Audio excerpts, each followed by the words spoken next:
Welcome to the podcast. If you'd like to listen to an ad-free version of this episode and all of our episodes, then search True Crime Today Premium Plus on Apple Podcasts and press subscribe. That's our premium channel where all of our ad-free and advanced episodes live, all in one place. True Crime Today Premium Plus. Search it on Apple Podcasts and press subscribe. Even try it for 3 days free. Not all monsters are under the bed. Some are sleeping next to you. Welcome to Hidden Killers with Tony Brueski, featuring retired FBI Special Agent and Chief of the Counterintelligence Behavioral Analysis Program, Robin Dreeke.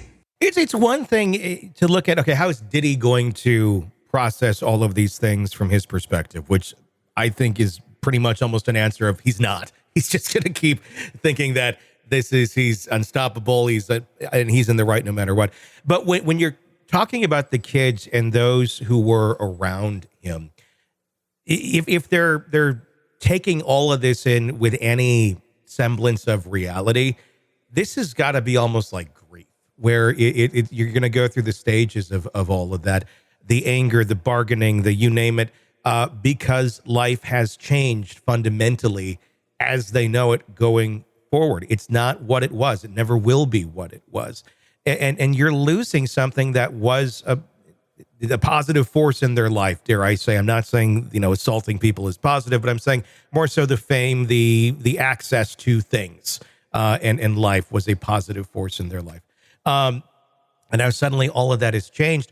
And then on top of that, you're getting called out for the things that you were doing that you thought were okay. That's got to be a lot for anybody to take on. I'm not in any way, trying to have pity on him, but it's a lot for a brain.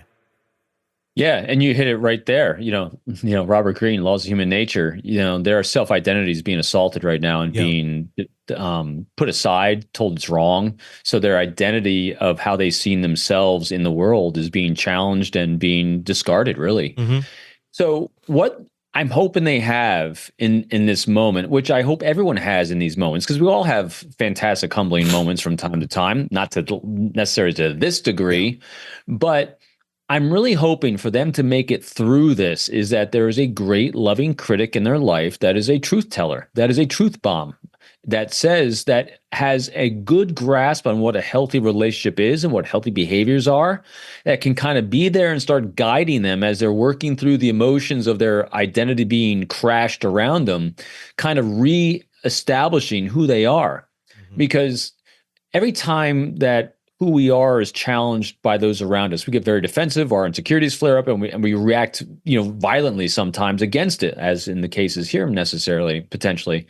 And so what it takes is someone to help us readjust and remind us, and hopefully remind these kids, these actions aren't all of who you are. Who you are is still in there. So let's go back to who we are and let's bring that good, healthy little boy or little girl or whoever it was before you start being corrupted by the misidentifying bad behaviors around you, started really grabbing hold and starting to bring that back out, because that's what needs to happen here is some great therapy, because their personal identity is in the process, I think, of being destroyed. And as well, individuals who are brought into these things, it just makes you wonder, like, what were they thinking going into this? Most of people, you're being hired for these sort of jobs. It's the party type life. Okay, you're going to be a stewardess, you're going to be serving, you're doing this. You're probably not thinking, at least I hope you're not thinking, I hope it's not that prevalent enough that you're thinking, oh my gosh, I'm going to be assaulted on this job.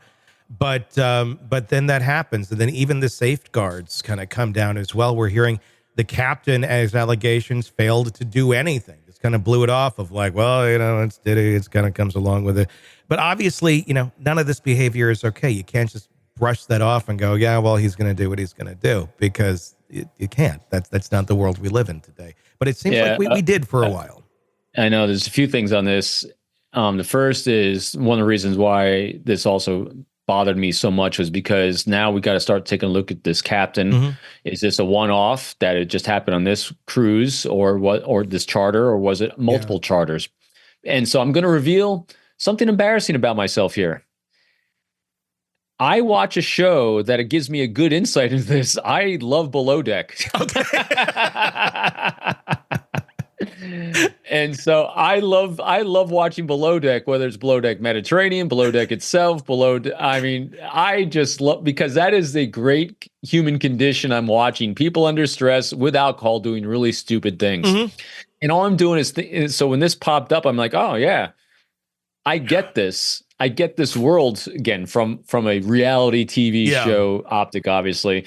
But I know from at least watching that this kind of behavior that Diddy did and his family did is cause for them being kicked off the charter. So that's why I when I first saw this as like, hey, we've really got to take a look at this cap now as well. And the people that allowed this to happen. Again, this is one stewardess's claim, and I've seen in the show that, hey, you can have some crazy, and she might be a crazy, but at the same time, it's going to take time and resource to interview everyone on the crew, establish patterns of behavior, talk to past charter guests to see what kind of things are going on there. So, see what I mean? Yeah. From one little puff of smoke, because we already have a pattern of behavior with Diddy established, we got to do a full-blown investigation in this area to see if there's even more to go at. Yeah, and from all the smoke that is there, and all the other smoky fires that we've been told are out there, it does seem like there's anywhere they went, it really was that bad boy behavior. Quite, I mean, and they sang about it, they rapped about it. It was directly in front of us the whole time, and we're like, I don't think any of us really knew. I don't know. I hope we didn't know just quite how dark it was, but my God. And now the world knows I like Below Deck.